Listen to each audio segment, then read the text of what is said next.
Let's do it, gentlemen. We tip things off with the latest on the King James Sir Charles trash talk. Here's Barkley last week reacting to LeBron publicly stating the Cavs need another playmaker. LeBron James' comments were blank. Inappropriate, whiny, all the above. The Cleveland Cavaliers, they have given him everything he wanted. They have the highest payroll in NBA history. He wanted J.R. Smith last summer. They paid him. He wanted Shumpert last summer. They bought in Kyle Korver. He's the best player in the world. Does he want all the good players? He don't want to compete? He is an amazing player. But this notion, they're the defending champs. And for him to be trying to hold anything over Dan Gilbert's head, and I love all these wild punk-ass reporters on television who's afraid to call out LeBron. LeBron's a great player and a great guy. It just pisses me off that a guy that great don't want to compete. All right, so here's where it gets really good. After hearing the TNT analyst call him whiny, James decided he has had enough with Barkley's jabs over the years. James clapped back, telling our Dave McMenamin this, quote, "He's a hater. What makes what he says credible because he's on TV? I'm not going to let him disrespect my legacy like that. I'm not the one who threw somebody through a window. I never spit on a kid. I never had unpaid debt in Las Vegas. I never said I'm not a role model. I never showed up to All-Star Weekend on Sunday because I was in Vegas all weekend partying. All I've done for my entire career is represent the NBA the right way. 14 years, never got in trouble, respected the game. Print that. I collect one paycheck from this. There's the owner, Griff's, the GM, I'm the player. Screw Charles Barkley." Paging Stephen A. Smith. Stephen A., talk to me. Well, this is bad. There's no question about it. And both sides have points.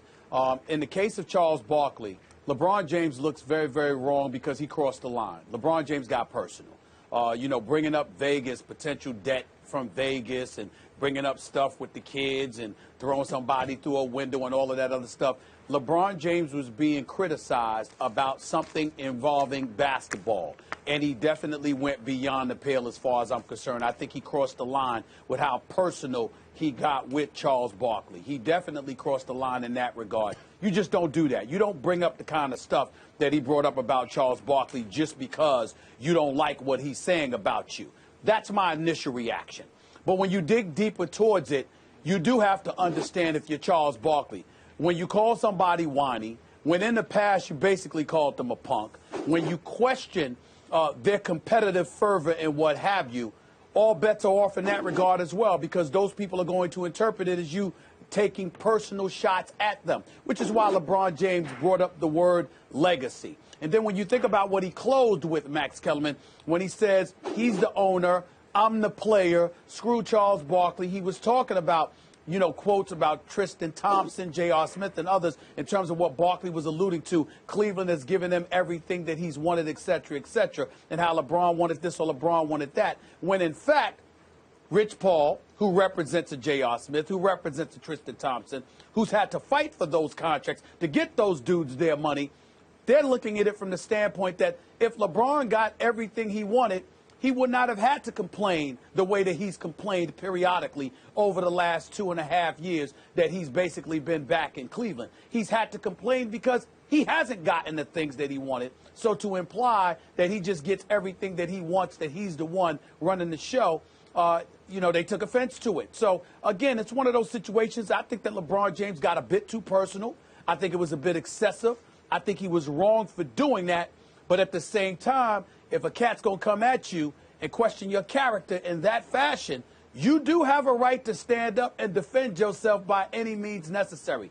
I don't really think that there's a wrong party here, but I do think that it's going a bit too far, particularly with some of the personal stuff that LeBron James brought up, because there were certainly things on the basketball court that LeBron James could easily attack about Barkley, because Barkley doesn't have the basketball resume that LeBron has. LeBron did not have to go to that point.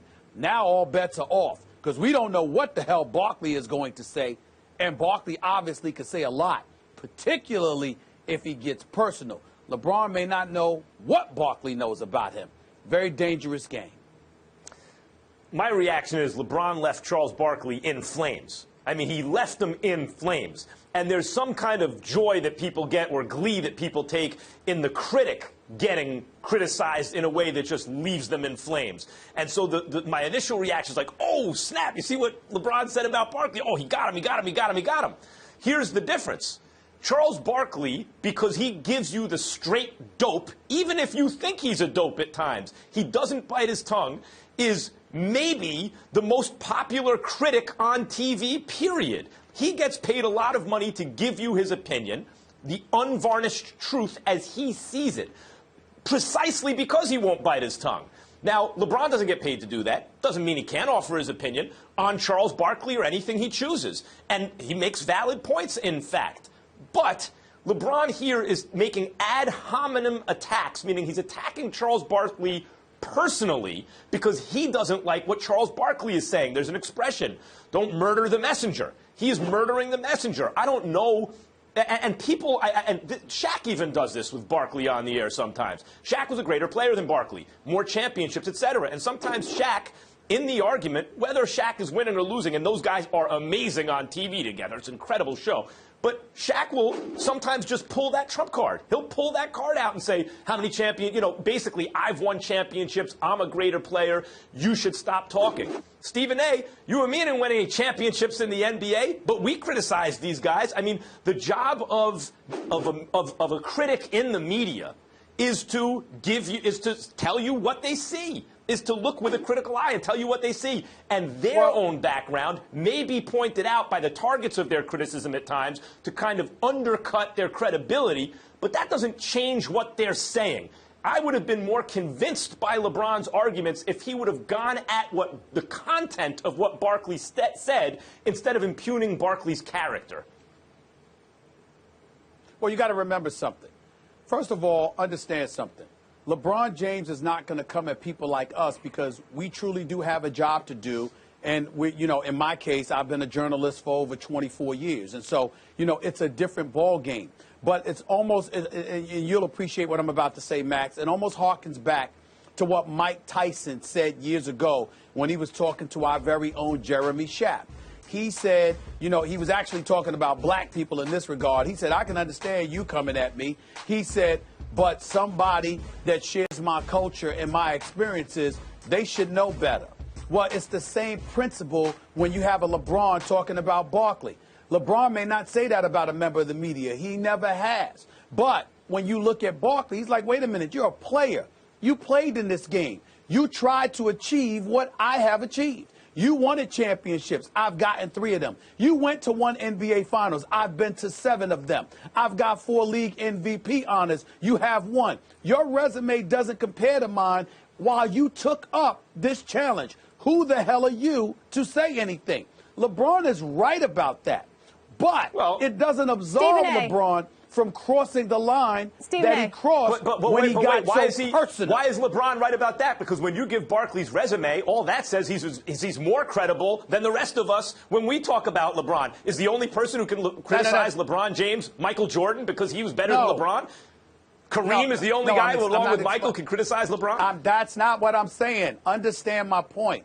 I'm saying LeBron and any other player is going to treat a player as differently than a pure differently than they would treat a reporter. That's my only point. Sometimes when I've been critical of an athlete and they reach out or we talk about it, I sometimes refer them or send them the critic in the arena, the Teddy Roosevelt speech, where he talked about critics and how the man in the arena, it's called. And in fact, LeBron has cited the man in the arena, where Teddy Roosevelt was saying, look, forget about the critic, former president of the United States, one of our great presidents on Mount Rushmore, forget about the critic who spends his life criticizing the deeds of others. It's the man in the arena, in the theater of action, basically, who, whether he wins or loses, has given his best effort actually in the doing. So you have to recognize that yes, there's something about the timid soul of the critic that the athlete may resent, especially when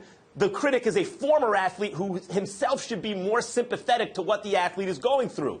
But that's part of what makes Charles Barkley so interesting and so excellent on TV. He went through those experiences, and he tells you exactly how he sees it anyway. He doesn't hold back out of sympathy for anyone. He just tells you the truth as he sees it. That's what makes him a valuable critic on TV and entertaining. Stephen, you're going to hear stuff you don't like if you're an athlete he's talking about sometimes. But before we move on, I have a quick question for you. Does any part of you feel that LeBron now made it personal, that this could actually quiet Charles Barkley because he doesn't want it to continue to get more personal and get uglier? Not at all. Okay. Barkley is not going to be quiet. Barkley is going to have something to say. Barkley is not going to back down because at his core, Barkley believes he's right from the standpoint that all I'm talking about is basketball. I've said LeBron James is a great player. I said he's a champion. I said he's a great guy. But I criticized him about this basketball matter. And the thing about it is LeBron has every right to respond. But when you bring up Vegas, when you bring up the spitting incident, when you bring up throwing somebody through a glass window, when you bring up representing the NBA in such a way, that's where it gets a bit dangerous because Barkley may elect not to go but so far. Remember, they're both Nike guys. Lynn Murray, I mean, this guy is connected with Nike. Both of them love him dearly and what have you. For all we know, Barkley, Barkley's just doing Barkley, and that's it. But because LeBron was so acerbic and got personal, it is now at the discretion of Charles Barkley to respond and reciprocate in any fashion that he likes. And that is where it could potentially get dicey. And I hope it doesn't go to that point. By the way, I don't think we can quite just say that all Barkley was doing was talking about basketball. Because one of the things that makes sports interesting, particularly on the level at which LeBron James plays, is there's something about it that makes us believe, I think for good reason, that it illuminates character. That in the moment of truth, what is this guy about? What is this athlete about? And when Barkley talks about being whiny or not being competitive, there's no way for LeBron not to take that in some way as I'm laying it all out there in front of everybody, kind of bearing my soul in the theater of competition.